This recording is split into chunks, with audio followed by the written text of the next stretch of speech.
Bismillahirrahmanirrahim. Assalamualaikum warahmatullahi wabarakatuh. Ashadu an la ilaha illallah, ashadu anna Muhammad Rasulullah. Allahumma sholli ala Sayyidina Muhammad wa ala ali Sayyidina Muhammad. Kama sholaita ala Sayyidina Ibrahim wa ala ali Sayyidina Ibrahim. Bil alamina innaka hamidum majid. Alhamdulillah, kita lanjutkan kajian kita. Sekarang masuk seri yang keempat. Yang kelima. Ya. Ini kemarin sudah. Ya.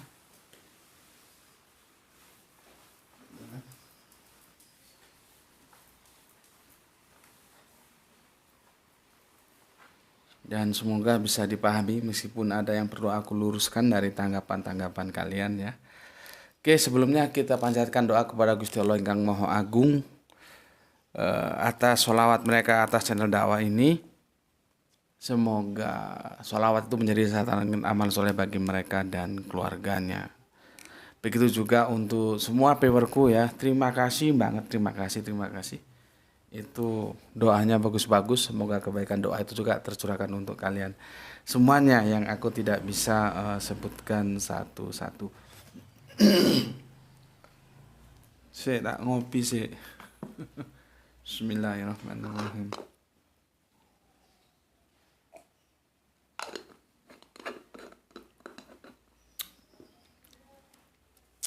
Ya, kita mulai.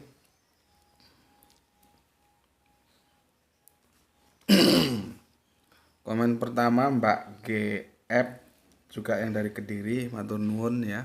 Mbak GF ini dari Palu ya.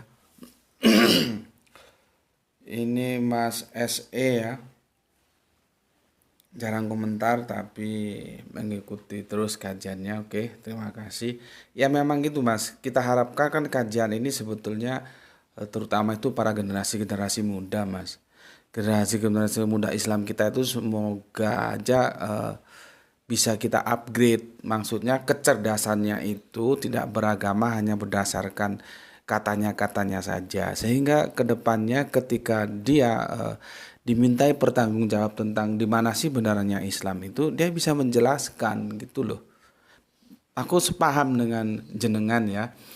Semoga bermanfaat terutama untuk generasi muda Islam. Karena gambaran ke depan tentang Islam yaitu ada pada generasi muda kita.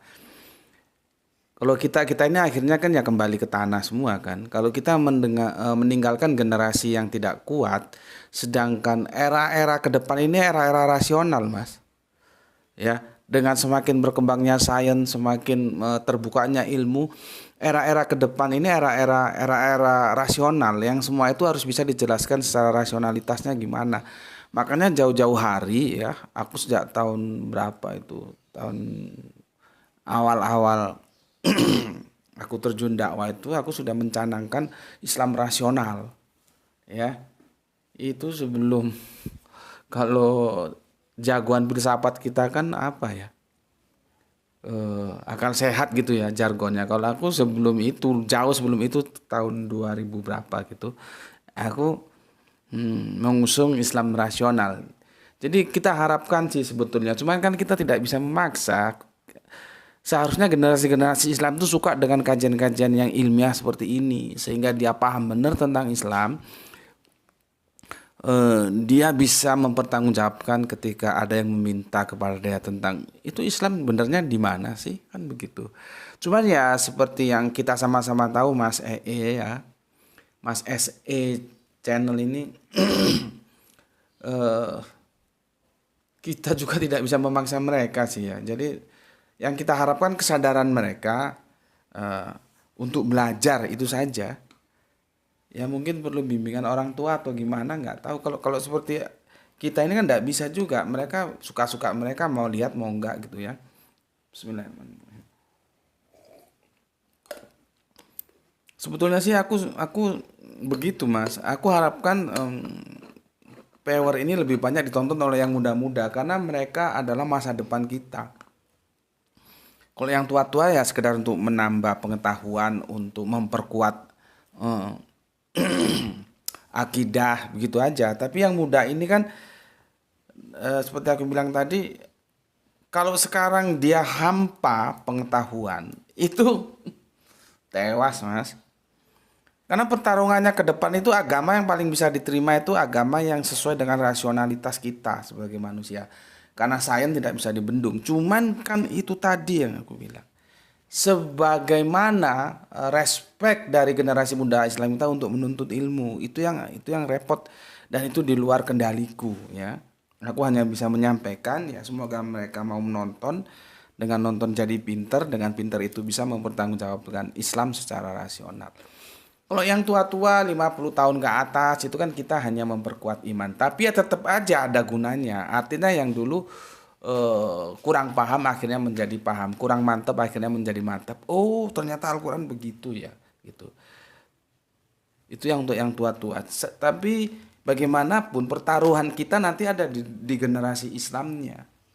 Nah kalau generasi Islamnya sudah membe sukanya video-video sampah yang bombastis ya berat memang Mas ya. Itulah yang ketika aku ditanya kapan sebetulnya Islam itu kiamah.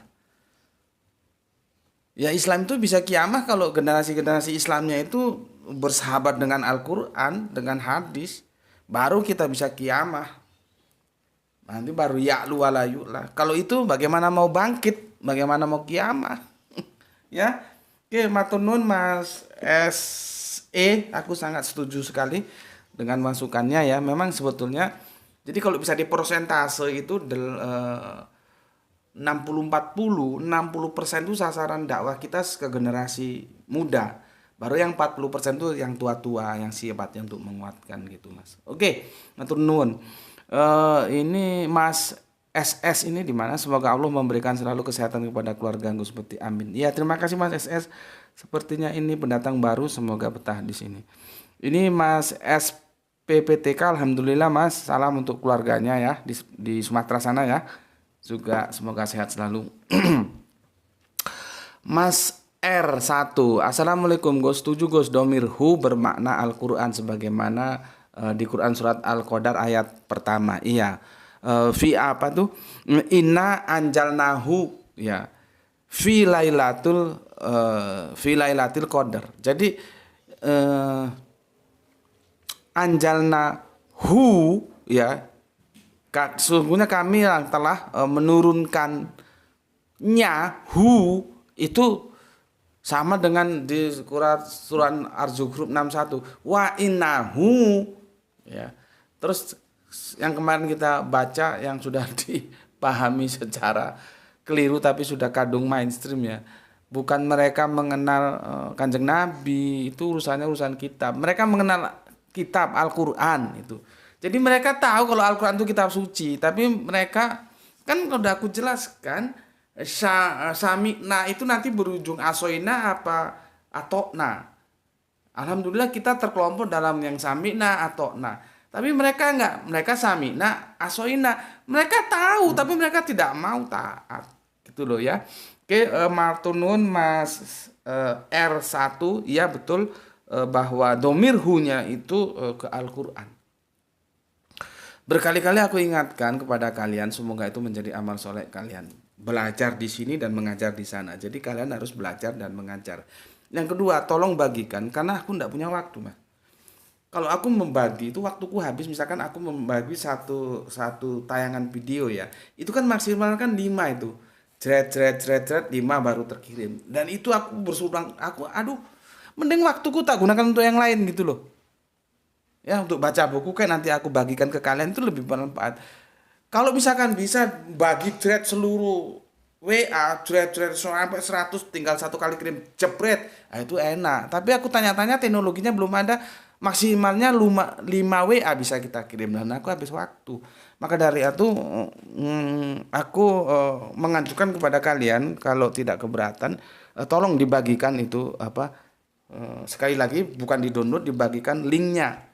Kamu ambil dari YouTube, bagikan linknya ke WA yang kalian miliki. Kan kalau satu dari kalian aja membagikan tiap WA-nya, kali berapa grup yang kalian miliki kan sudah alhamdulillah ya. Masalah nanti mereka lihat atau tidak lihat itu kan bukan tanggung jawabmu, tapi kamu sudah punya andil, kamu sudah mengambil andil dalam dakwah, kamu sudah membagikan konten dakwah itu. Dan semoga itu menjadi catatan langit amal soleh untuk kalian semua. Ya, oke.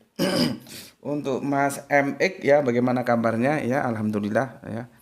Selalu setia menyimak. Ini Mas MX ini di Tanah Karo ini termasuk senior juga ini, lama ini ya. Begitu juga Mas IAA, selamat bertugas. Pindah sekarang ke Kleco, Surakarta ya. Mbak NA oke. Bapak BU ya. Kaltim Kutim derek nimbrung guru. Nggih matur nuwun. Matur nuwun Pak, sudah infak dakwanya sudah masuk ya. Terima kasih. Ini ini ini memang harus selalu ini apa itu namanya spidol ini harus inventorinya harus selalu siap nanti pas nulis apa habis gitu ya repot juga. Nggih matur nuwun Pak BU ya. Nah ini yang perlu aku tanggapi, benar sih, cuman ada yang tidak tepat. Itu Mbak AM di Bogor. Ini Abah Gelung yang di Bogor kemana? Semoga tidak sakit ya, kok jarang masuk. Semoga karena sibuk saja. Ini sama-sama dari Bogor. Yang ini dari Soleha kita AM ya. Bogor hadir. Ya. Kali ini From A to Z setuju banget Gus, kesimpulan siapapun masyarakat Arab ketika itu, baik yang bisa membaca ataupun tidak bisa membaca, yang bisa menulis ataupun yang tidak bisa menulis, mereka akan disebut umat yang ummi. Nah, sampai situ betul ya. Jadi nabinya ummi, umatnya ummi. Ya, nanti bisa aku jelaskan tuh di sini. Kamu lihat ya di apa ini? Di Quran surat ya semoga ini bisa dibaca. Kemarin suruh nulis yang bagus ya. Al-A'raf surat 7 nomornya 158. Ya. Al-A'raf 158, nabi yang ummi.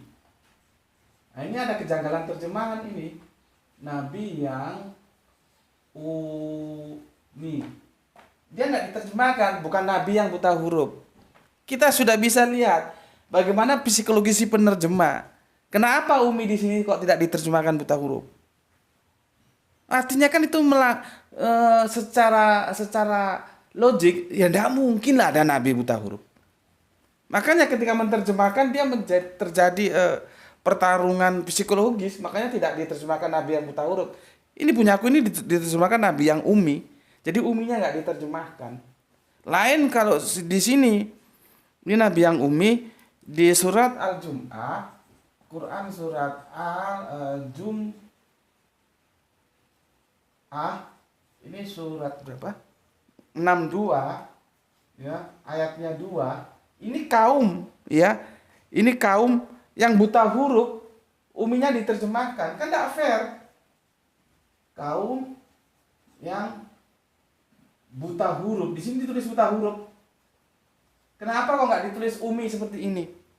Itu menunjukkan psikologisnya nggak nerima, gitu loh. Kan ya tidak mungkin tuh ada nabi buta huruf.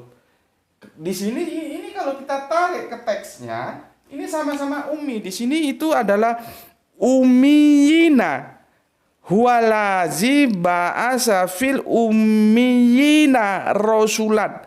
Ya, dialah yang mengutus seorang rasul kepada kaum yang buta huruf. Teksnya begitu, tidak ummi. Umminya diterjemahkan buta huruf. Tapi ketika ummi di sini dia tidak berani menerjemahkan nabi yang ummi. Kenapa kok nggak diterjemahkan nabi yang buta huruf? Coba, makanya kejujuran itu dalam kerangka berpikir akademis itu modal utama. Kalau dia jujur, dia tidak akan melakukan standar ganda. Kalaupun dia melakukan perbedaan, itu harus ada alasan akademisnya apa? Apa kok di sini diterjemah ummi tidak diterjemahkan, di sini diterjemahkan buta huruf? kan jadi masalah, ya. Maka Umi itu bukan buta huruf tapi buta kitab seperti kita yang sampaikan kemarin. Buta kitab. Apa, Le? Perhatikan ya, buta kitab. Nabinya buta kitab, nabi yang umi, umatnya juga buta kitab, sama-sama buta kitab. Orang Arab sebagai sebuah kebangsaan itu buta kitab semua. Tapi jawaban soleha kita ini salah kalau diteruskan. Karena tidak mampu mereka dalam memahami ilmu kitabullah. Bukan tidak mampu sayangku, kitabnya belum sampai.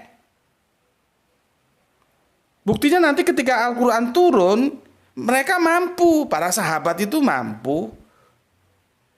Ya, jadi jangan dikatakan karena ketidakmampuan mereka dalam memahami ilmu kitabullah. Bukan. Kitabnya belum sampai. Jadi buta kitab itu orang yang belum menerima kitab. Kitabnya belum sampai. Jangan kamu bilang karena tidak mampu mereka dalam memahami ilmu kitabullah. Beda. Bukan tidak mampu, belum nyampe. Itu akan korelasi kalau kamu baca di Roma 32, perjanjian baru ya. Ini Roma 32 ya. Apa yang sudah bilang kemarin? Ini ada yang dikatakan apa sih kelebihan orang Israel itu? Engkaulah imamat yang rajani bangsa yang terpilih umat kekasih Allah. Ya. Nah, ini sama Paulus dibilang salah satunya yang menjadi kelebihan mereka adalah karena ya, banyak sekali dalam segala hal, tapi pertama-tama sebab kepada mereka lah dipercayakan firman Allah. Jadi kan begini, ini ya firman itu masih bisa dibaca tulisannya. Mana spidolnya? Sebentar ya. Sebentar saudaraku. Aduh. Yang baru ambilin yang baru. Karena omnya banyak yang minta supaya diperjelas. Nah ini sudah. Coba nggak apa-apa itu supaya nggak kecampur ya. Ini Mas ya. Ini kok Mas apa ini? Soleha kita ini AM ya. Sebab di sini ini firman itu pertama kali ya dipercayakan. Firman itu kalau dibukukan ya menjadi kitab. Gitu loh. Ya, kalau itu. Ini loh. Ya, ini kelebihan orang Israel. Kita tahu ya. Masih bisa sini. Ini Bapak Abraham ya. Ini kan begini. Ya. Ini kan lewat Ismail. Ya, ini Ishak. Yang nanti di sini ada Arab. Ini ada Israel.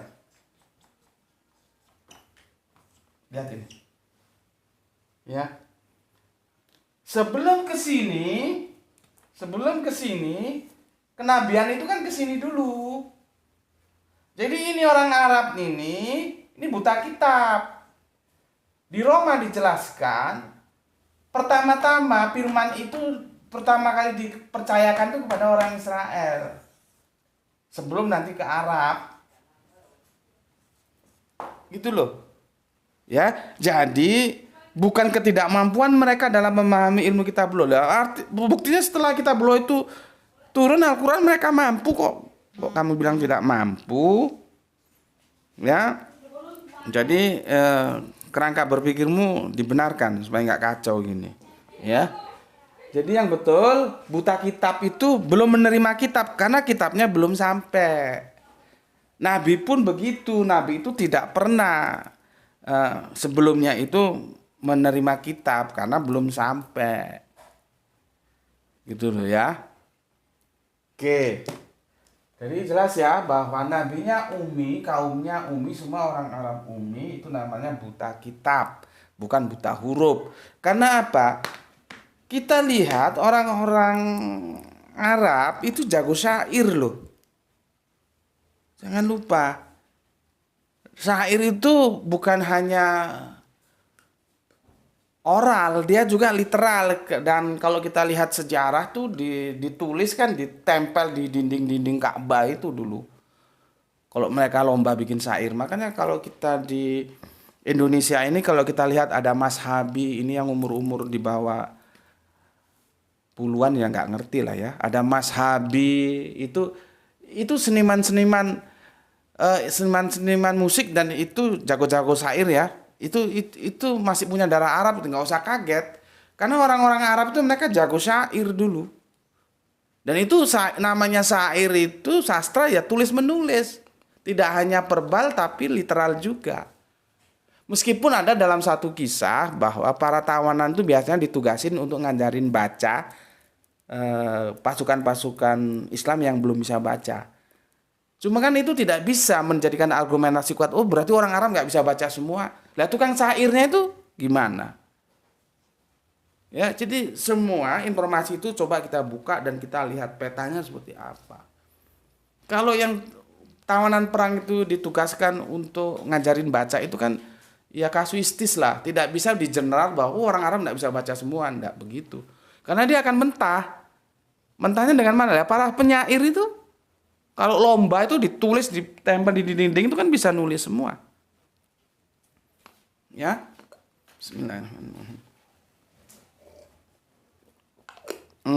AM jelas ya, di mana kesalahan berpikirmu ya, dan aku sudah benarkan. Jadi masalahnya bukan tidak mampu mereka dalam memahami ilmu kitabullah, tapi kitabullohnya yang belum sampai ke mereka. Maka disebut Ummi, buta kitab, bukan buta huruf, ya. Oke, berikutnya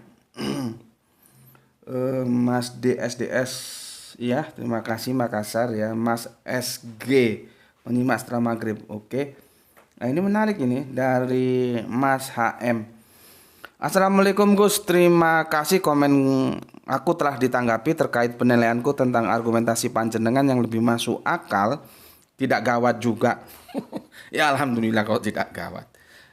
Yang maksudku gawat itu, waduh, terkaget juga aku gitu ya, karena ya seperti yang aku bilang, dunia kami berbeda, penerimaan publik terhadap aku dan dia juga berbeda ya, dan dia marketable artinya orang lihat aja, oh ustadz ini gitu. Kalau aku kan nggak pernah ngustad, ini pakai kaos, ini pakai kopi hitam.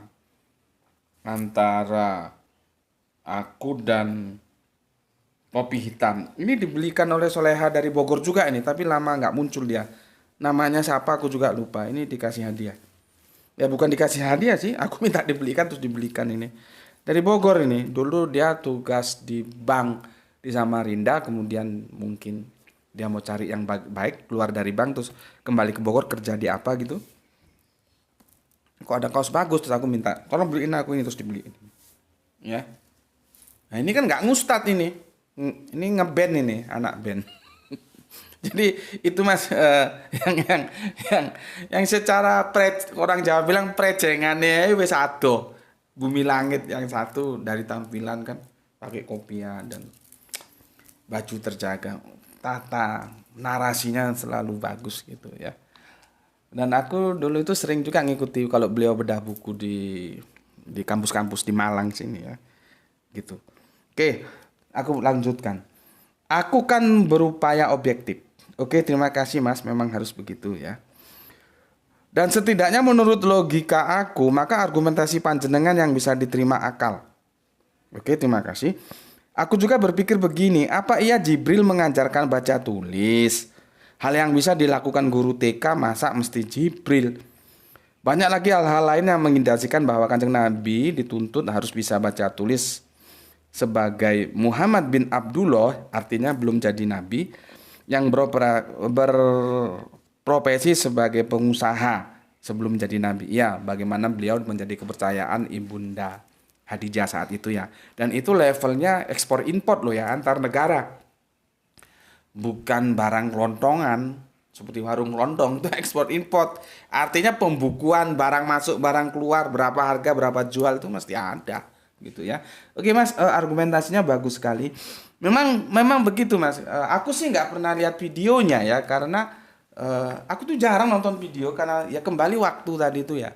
Paling videoku itu pun kalau ada waktu ya karena juga ya waktu tadi itu makanya aku baca-baca ini aku ambil komen kalian yang perlu-perlu aja.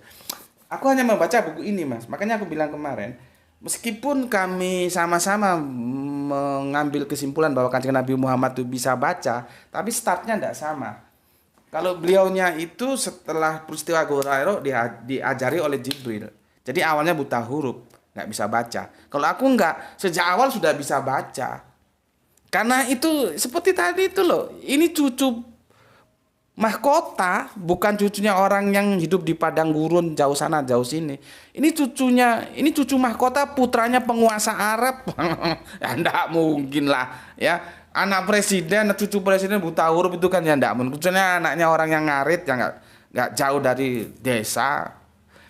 Dari desa aja jauh, tadi di pelosok, ya itu mungkin buta huruf. Itu logika banget lah ya. Jadi kalau ngapa juga harus Jibril gitu kan? Kita kan bertanya, jadi apa yang jenengan risaukan tuh sama dengan yang aku risaukan. Enggak ngapain juga harus Jibril. Orang itu secara kultural aja sudah bisa belajar baca kok ya. Terus bagaimana lagi kasih sayangnya sang paman kan setelah sang kakek wafat kan dia beralih ke didikannya sang paman. Sang pamannya itu terhadap kemenakannya ini sayangnya tanpa reserve. Masa Ali diajari baca, Kanjeng Nabi Muhammad dibiarin aja kan ya enggak mungkin lah. Ya. Oke, nah sekarang seperti Graito ini ya. Graito itu sekarang kelas piro deh, lambe lali Bapak. Kelas 1 SMA, adiknya itu kelas 2 SD. Ya memang jarak mereka terpaut jauh ya. Terpaut jauh ya. Masnya sudah SMA, adiknya masih SD. Kalau Graito dulu itu aku masih sempat belikan dibelikan sama almarhum temanku yang dokter ya. Semoga Allah merahmatinya, sudah wafat karena leukemia atau apa begitu ya. Dokter. Dia Arimatea Samarinda. Dia ambil doktor di Malang. Itu aku masih ingat Graito itu dibeliin huruf itu ya, yang ditempel di dinding itu seperti poster A, B, C, D, E, F, G itu. Kalau Graito itu masih sempat belajar intens seperti itu. Yang aku merasa takjub itu adiknya. Kalau Ranti itu aku ya namanya sekolah dia tentunya belajar A, B, C, D ya, tapi tidak seperti masnya. Ya, tapi tiba-tiba kemarin aku sudah tahu ya beberapa waktu yang lalu masuk waktu dia kelas 1 atau kelas berapa gitu, dia baca sudah lancar, Mas. Itu yang membuat lu, arek iki kapan belajar kok tiba-tiba. Jadi kan mamanya itu kan punya WA kan dari dikasih sama kantornya kan dikasih WA. Nah itu kan mamanya kan menghandle anak-anak mahasiswa yang mau praktikum, yang mau keluar negeri, mau ikut ini, ikut itu kan mamanya yang menghandle. Itu kan konfirmasinya lewat WA. Itu kalau di rumah itu WA-nya itu dibaca sama Ranti, dia bisa baca semua, lancar. Kecuali yang singkatan terkini misalkan OTW, ya dia mesti tanya apa OTW itu mak gitu. Karena ini anak-anakku kalau manggilnya nggak pernah ibu, mak ya karena bapaknya Pujakesuma, putra Jawa kelahiran Sumatera. Jadi kami di Sumatera manggilnya mak. Proletar begitu. Nanti kalau sudah borjuis baru ibu. Ya, dia tanya sama mamanya. Kalau OTW itu kan dia nggak tahu. Tapi kalau semuanya lancar, ini loh. Anak sekecil itu lancar, nggak harus Jibril yang ngajari. Bapaknya juga orang proletar. Lah ini ada Kanjeng Nabi Muhammad yang kala itu masih Muhammad bin Abdullah, cucu mahkota kok buta huruf ya sudah nggak rasional. Jadi oke Mas, aku sangat setuju dengan argumentasimu dan terima kasih atas komentarnya. Semoga sehat selalu. Mbak A, Assalamualaikum hadir nyimak di sore hari yang hujan. Oke, terima kasih Mbak A, Surabaya ini ya. Mas MS, saya ingin presentasi. Saya ingat presentasi waktu di gedung kampus Widyageraha. Aku dari tadi baca ulang ini Mas. Berarti sampean tinggal di Malang ya. Tapi ini apa nggak salah? Yang aku pernah presentasi itu di gedung di kampus Widyagama. Ya, ini jenengan tulis Widyageraha. Di Malang tidak ada Universitas Widyageraha, Widyagama. Mungkin salah ketik ya atau gimana, tapi tidak ada masalah. Oke, terima kasih. Mas NC, Assalamualaikum Gus, disinilah channel akademisi. Ya, terima kasih Mas. Memang kita akan membangun peradaban akademis seperti itu ya. Ya semampu kita lah ya. Bisanya masih begini, studionya masih begini ya enggak apa-apa lah ya.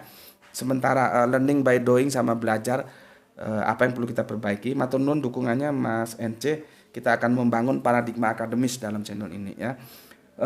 Rembang terima kasih, ER terima kasih. Oke.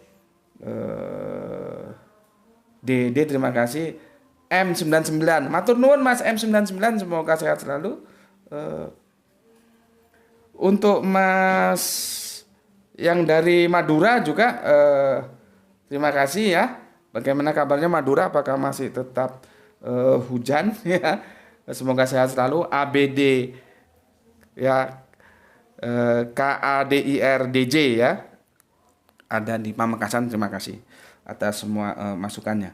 Oke, itu tanggapanku dan kita akan mulai sekarang menanggapi dari komen yang sempat tertunda tentang bagaimana sih surat At-Taubah itu, kenapa tidak ada bismillahnya. Terus bismillahnya jadi kurang dong, karena jumlahnya 114 ayat. Kan begitu ya. Waduh, kira itu sudah kasih waktu setengah jam sudah. Oke, nggak apa-apa ya, kita kalem-kalem aja. Kalau memang nanti terlalu panjang ya mohon dimaklumi ya. Karena memang ya kalau bisa pendek kita bikin pendek, kalau bisa panjang. Maunya sih ya 15 menitan, tapi 15 menit dapat apa kita? Ya. Oke. Di mana ini pertanyaannya ya? Sebentar Mas, aku cari dulu. Bismillahirrahmanirrahim. Kali jodoh menyimak dari Mas SH ya. Assalamualaikum warahmatullahi wabarakatuh. Semoga sehat selalu Gus dan keluarga Kali jodoh menyimak. Oke. Bacaan basmalah terjadi perbedaan pendapat, namun saya lebih mengikuti kepada kalangan Syafi'iyah yang menyatakan bahwa bacaan basmalah dalam surat Al-Fatihah termasuk bagian ayat. Dan untuk surat-surat yang lain bacaan basmalah hanya sebagai pembatas dan awal pembuka. Dalam membaca surat, seperti halnya pembukaan dalam setiap aktivitas yang diawali dengan bacaan basmalah. Namun kecuali pada surat At-Taubah yang disebut dengan surat Baro'ah ya. Jadi barok dia ya. Nah, ini yang perlu dikaji, mengapa pada surat At-Taubah tidak memakai bacaan basmalah. Mohon penjelasannya. Sebetulnya dari Mas yang dari Madura nggak salah ya. Sudah dari Pamekasan sudah dijelaskan ya. Jadi aku hanya men-stressing saja, mengindoros saja, dan itu banyak kita temukan jawabannya di media-media sosial, tapi kita akan coba mencari jawaban yang paling rasional begitu ya. Oke. Mas SH, nanti itu kalau kita tuntas memahami tentang Al-Fatihah, mana ya bukunya Abdurrahman Furi ya. Habis waktu aku. Kapan-kapan dicari lah ya buku Abdurrahman Furi tentang sejarah Kanjeng Nabi. Itu kita bisa tahu, nanti kita bisa tahu surat pertama kali yang diturunkan itu mana. Ya tentunya kita tidak perlu lagi berdebat kalau kita taat terhadap susunan. Itu kalau aku Al-Fatihah. Jadi Kanjeng Nabi pergi ke Gua Hira itu dibimbing, bukan sagelme dhewe, dibimbing oleh Al-Fatihah itu yang dia terima, yang kalau di itu bukunya nanti tak cari ya. Itu lewat mimpi. Jadi ketika Al-Fatihah diturunkan itu dia membelah kegelapan bagaikan terang benderang yang membelah kegelapan. Ya. Jadi sebelum di Gua Hira, kalau kita runut di situ, Kanjeng Nabi sudah dapat wahyu lewat mimpi. Wahyu itulah yang membimbing beliau untuk menyendiri mencari jawaban ini. gimana ini masyarakat Arab yang seperti ini penyelesaiannya gimana ini? Ya, itu bisa kita lihat di apa namanya sirah Kanjeng Nabi yang ditulis oleh Abdurrahman Puri, ya. Bisa kita lihat di situ. Jadi Al-Fatihah nanti kalau begitu nanti kesimpulannya dua, Mas, ya, tentang bismillah di Al-Fatihah itu kedudukannya. Memang kalau awal nanti kita katakan bahwa Al-Fatihah itu bagian surat, ya. Artinya dia surat pertama, ya. Ya terlepas mau Syafi'iyah mau Malikiyah itu terserah lah ya, enggak ada masalah, tapi aku akan membahasnya secara akademis saja tanpa harus terdikotomi antara 4 mazhab itu, ya. Ya kita lewati dulu ya, kita secara akademis saja. Waduh, ini hujan nih, takutnya noise ke sini ya. Al-Fatihah surat pertamanya itu bismillah, ya. Nanti bismillah itu kalau kita pelajari terus dia mempunyai dua fungsi. Fungsi sebagai ayat, oke. Juga fungsi sebagai pembatas juga iya, pembuka juga iya. Baru nanti bismillah di berikutnya itu sebagai pembuka, pembatas antar surat gitu, Mas. Tapi kalau fungsi bismillah di Al-Fatihah, karena dia surat yang namanya aja umul, ibu, berarti kan dia di awal. Nah, Al-Fatihah itu kan namanya aja pembuka. Yang pembuka itu ya pasti di depan kan, gitu loh, nggak mungkin di belakang. Jadi dengan demikian pembukaan ya Al-Fatihah itu mesti di depan. Ya, fungsi bismillah itu sebagai ayat juga merangkap sekaligus sebagai pembatas, juga sebagai pembuka. Cara baca kita itu harus dengan bismillah. Jadi fungsi bismillah karena dia sebagai umul, dia fungsinya ganda seperti itu. Baru nanti di surat-surat berikutnya dia sebagai pembuka, sebagai pembatas antar surat. Gitu, Mas, ya. Oke. Sekarang aku akan jawab mengapa dalam surat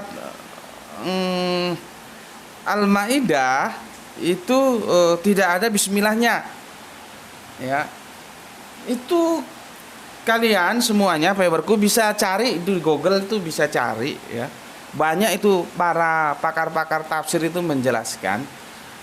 Cuman aku tidak bisa menerima alasan mereka secara keseluruhan. Aku hanya menjelaskan secara historikal aja ya. Kanjeng Nabi itu paling sulit loh menghadapi orang munafik. Seperti aku bilang kemarin ya. Karena kan orang munafik itu gimana? Dia sholat, kita sholat, dia ikut sholat.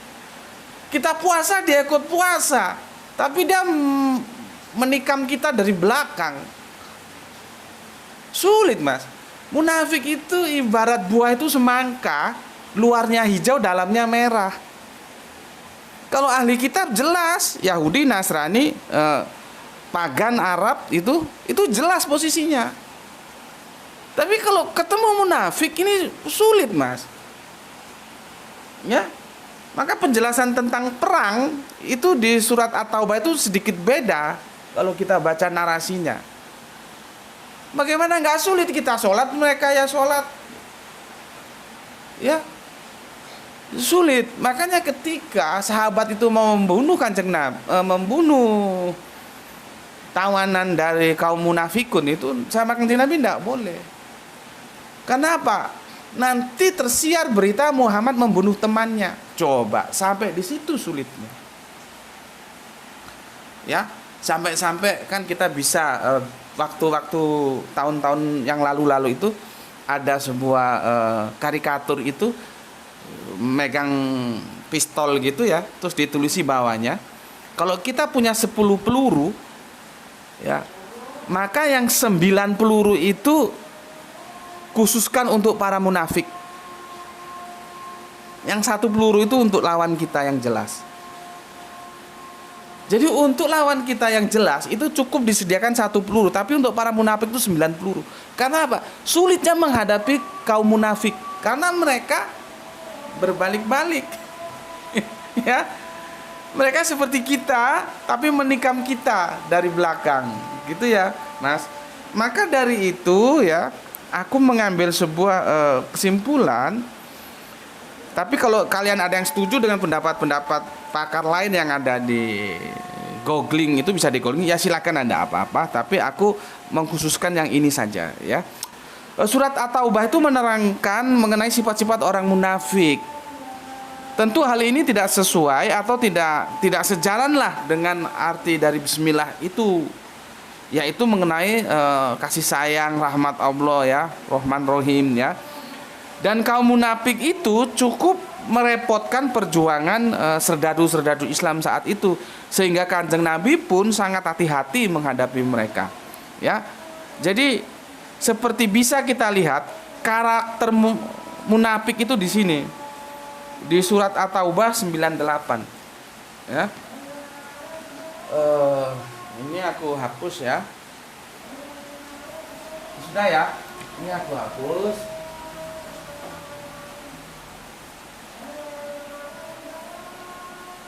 Quran surat At-Taubah surat 9 nomor 8. Ya, betul. Ya. Surat 9 nomor 8 begini. Bismillahirrahmanirrahim. Kaifa wa is yasharu alaikum la yarkubu fikum ilau wa la zimmah.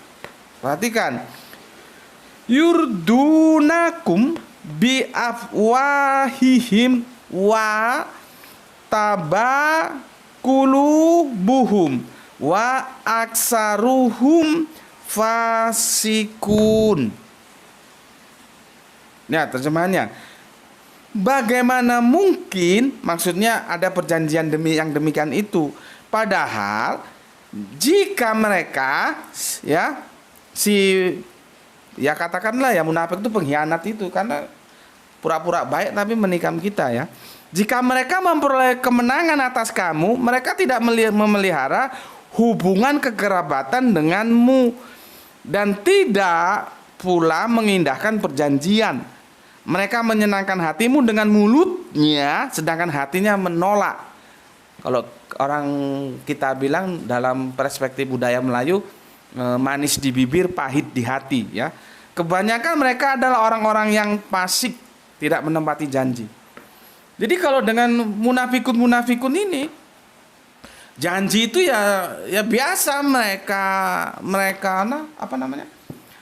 ingkari. Kalau mereka menang, kita dibek-bek. Ya, kita dianggap tidak memelihara hubungan baik dengan kita. Ya, kalau kita kan tidak. Kalau kita kekuasaan kita pegang, ya kalau mereka tidak menyerang ya tidak menyerang, kita tetap baikan. Kalau ini enggak. Jadi kalau mereka dalam keadaan down, wah baik-baik dah sama kita, ya. Baik-baik. Tapi kalau nanti anginnya berubah dan mereka berkuasa, kita yang enggak dianggap. Perjanjian tinggal perjanjian, mereka ingkari. Itu sulitnya berhadapan dengan orang-orang munafik ya. Jadi itu penjelasanku, meskipun banyak penjelasan lain ya silahkan saja diambil, tapi aku lebih concern ke yang satu ini. Karena apa? Surat At-Taubah itu menceritakan karakter-karakter munafikun itu seperti itu. Jadi ya nggak dikasih bismillah. Nah, pertanyaannya, berarti dari 114 surat bismillahnya kurang 1 dong.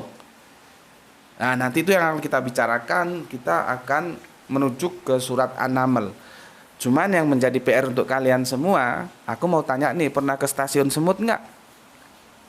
Kalau nggak, coba main-main sekali-sekali ke stasiun semut di Surabaya ya, stasiun kereta api. Terus kira-kira aku mau tahu, kamu tanya nggak di sana nanti semutnya mana? Gitu. Ya. Semutnya mana gitu ya? Itu stasiun semut tuh Surabaya itu. Tapi orang ke sana itu pada cerdas, nggak pernah tanya semutnya mana, karena dia tahu semut itu adalah metafor. Nah, sekarang kalau kamu membaca surat An-Naml itu semut itu metafora atau harafiah. Ini tugas yang harus kamu selesaikan dulu sebagai bekal kajian kita besok ya. Kita masuk ke surat An-Naml. Ini sudah masuk hujan juga, takutnya noise ke sini nih hujannya lumayan dan ini sudah waktu asar aku harus berjamaah sholat asar di Langgar ya. Oke, itu dulu, sampai ketemu besok insya Allah ya. Bismillahirrahmanirrahim. Alhamdulillahirabbil alamin.